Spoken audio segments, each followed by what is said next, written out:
What's going on, you guys? Merry Christmas, Happy Hanukkah, whatever you're celebrating this year. I hope you're having a joyous holiday season. And I thought I'd share with you a Christmas story. Maybe a Christmas story that you haven't heard before. Maybe one that's a bit far out, a bit unusual. But I wanted to share it with you anyway.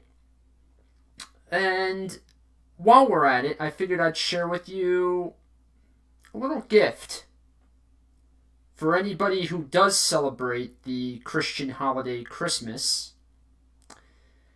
I want to share something with you that I'll get to later on in this video. But for now, let's talk about our little story. To begin, let's go all the way back to biblical times. Now, what were things like back then, during the times of the Old Testament and the New Testament? Humanity was in its early stages.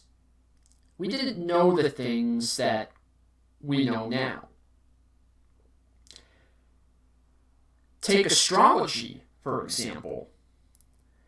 Astrology, we didn't really have a firm concept of. We didn't know about planets. We thought the sun and the moon revolved around the earth because we were the center of the universe. The stars were parts of the heavens where the angels dwelled. And we did not know anything about outer space.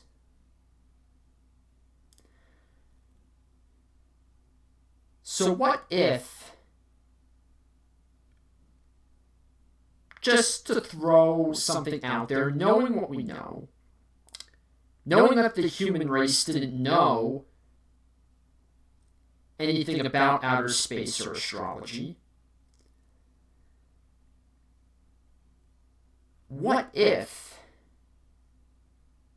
a UFO or an alien species came to Earth?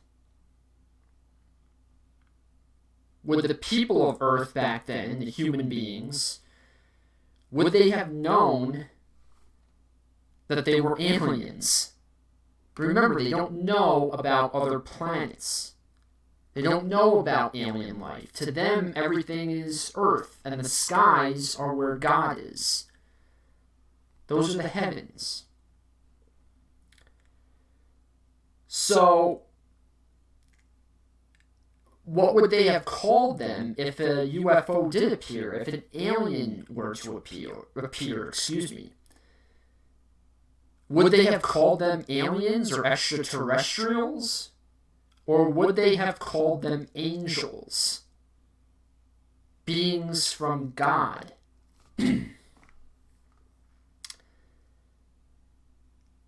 Bible, especially in the Old Testament, is littered with little things like this. The story of Ezekiel talks about the angels coming down from the heavens, but he talks about how they come here in a metal wheel. How this metal wheel descends from the heavens. And it lands on the ground and it opens up and 4 beings come out of it. And Ezekiel calls them angels.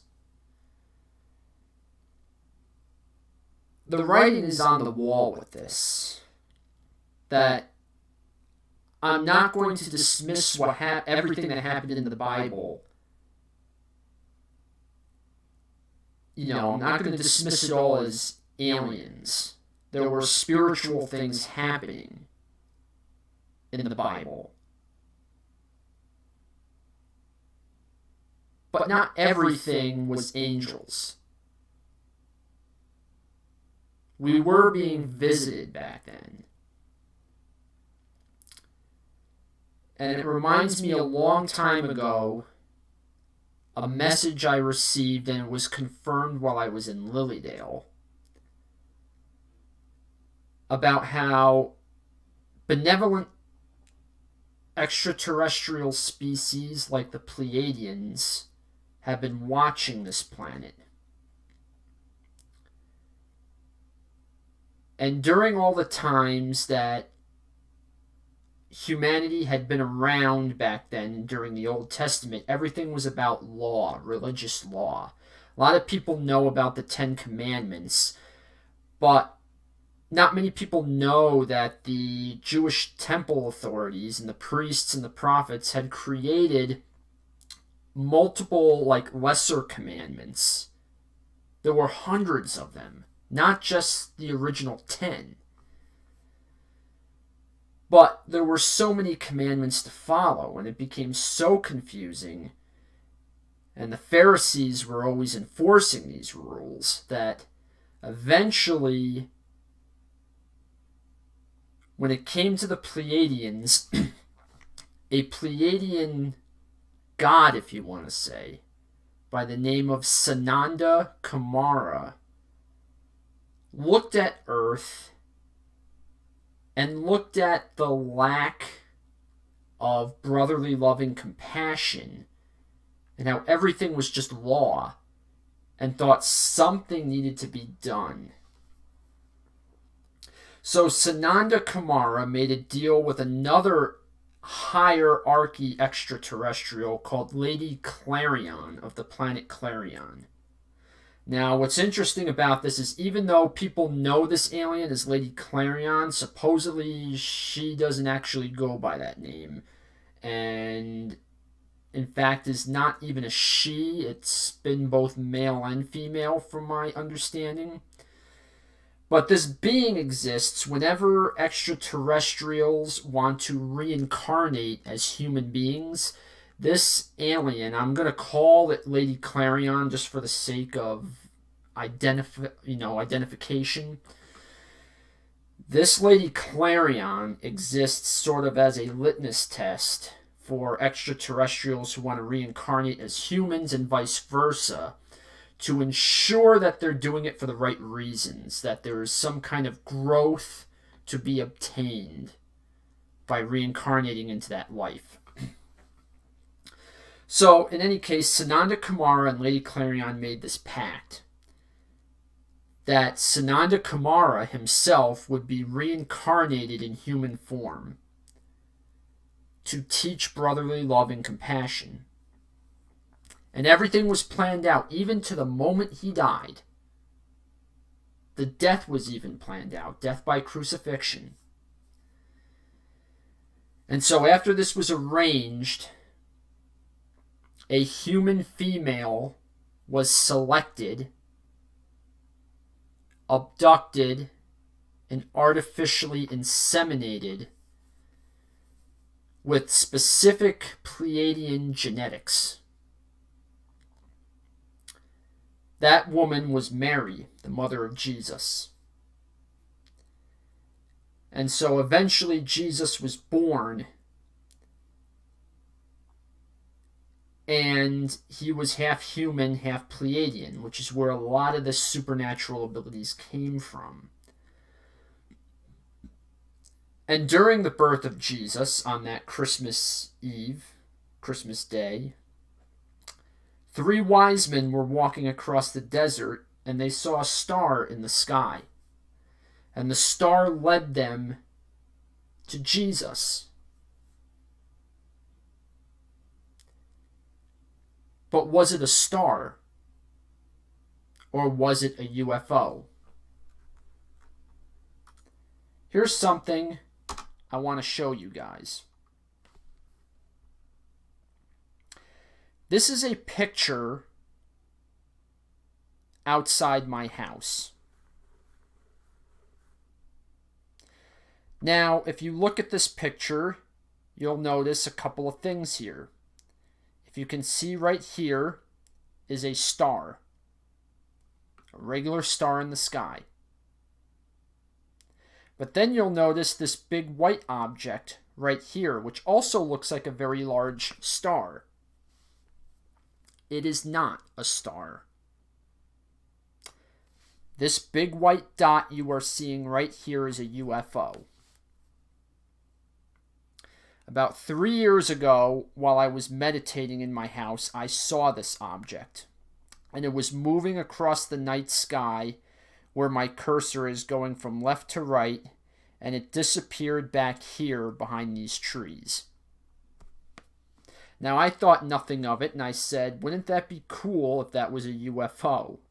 Because it didn't look like an airplane. It was a very bright star in the sky moving across the sky, and it disappeared.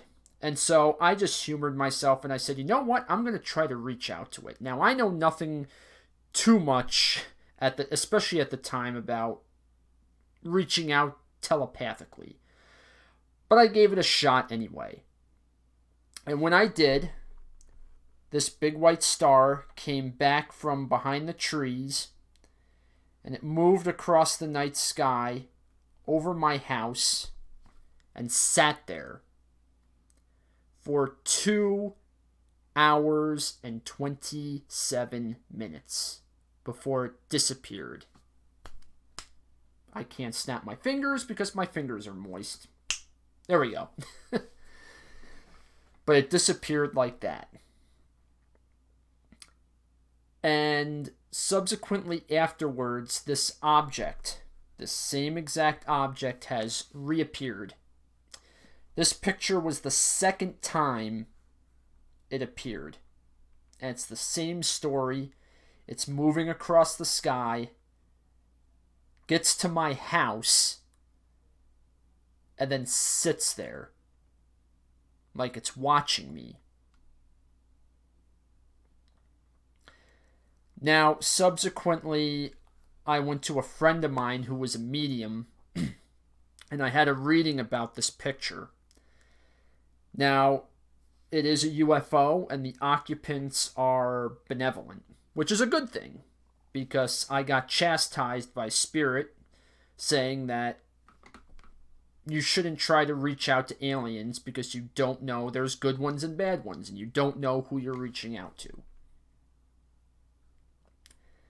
But knowing this, it's a star in the sky, moving. Behold the Star of Bethlehem.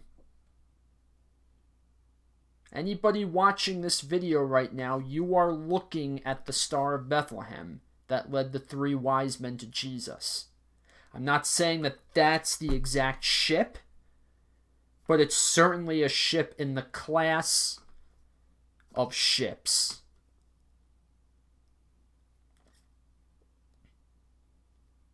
That was there that miraculous night.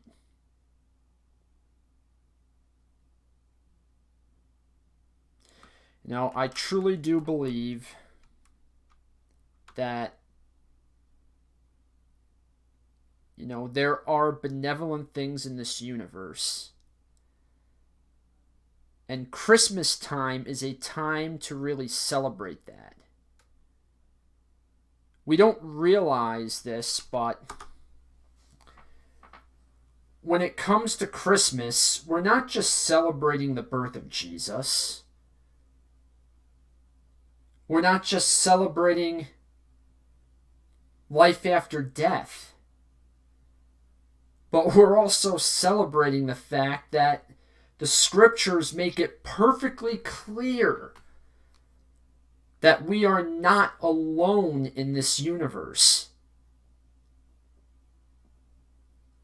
And that there has been, throughout the course of time, benevolent forces trying to help the earth along. And maybe lead us back to some kind of galactic reunion. I have no idea, but there's a lot more than what we know going on here. And Christmas reminds us of that. So that is my Christmas story. My gift to you was showing you the Star of Bethlehem, a UFO that I had caught on camera. And wherever you are this Christmas, whatever you've been through throughout the course of the year, I know it's been a rough year for a lot of people. But in any case, I wish you a very Merry Christmas, a Happy Hanukkah, whatever it is you're celebrating. Remember the reason for the season. And probably until next year, have a joyous one.